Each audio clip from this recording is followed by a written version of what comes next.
Recruiters don't want you to be perfect, they just want you to know the basics very well. Be wary of people telling you that you need a social media max. You just need to stick to one or two languages like Python or C++.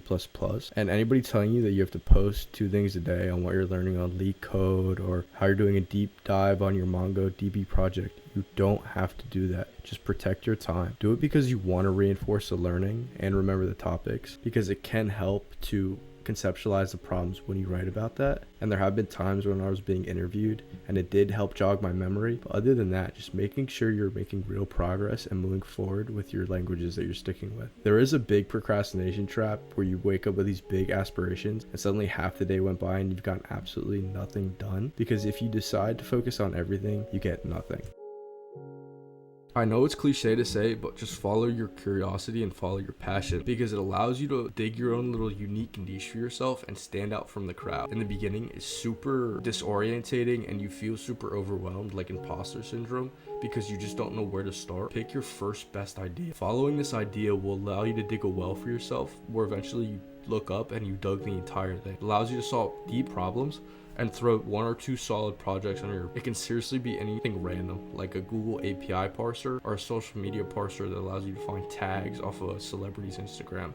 Just something niche and unique, so when recruiters look at you, you stand out. There aren't an infinite set of problems in computer science too. These patterns that you will find in these projects repeat themselves over and over again in LeetCode, and then you can talk about these in interviewers in depth.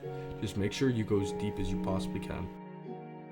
Time is our friend. There's a concept in the stock market with money, compound interest, how just a little bit in the beginning can be worth $1 million 30 years later. The same is true with daily work. The more you know, the more you know. And information starts connecting with each other, and before you understand how much progress you made, you look back on the month and you realize that you just taught yourself dynamic programming with like 20 questions on LeetCode. You really start to enjoy the work and think like a programmer, because the work becomes secondhand and you impress yourself with what you're able to do. It's kind of like a second language. It kind of just switches naturally and you start reading code like you would a book, and so you could just skim lines and understand exactly what you need to fix. Funny enough, you start making these odd associations with like for loops. You'll be in McDonald's and you'll start reading the menu like line after line like code.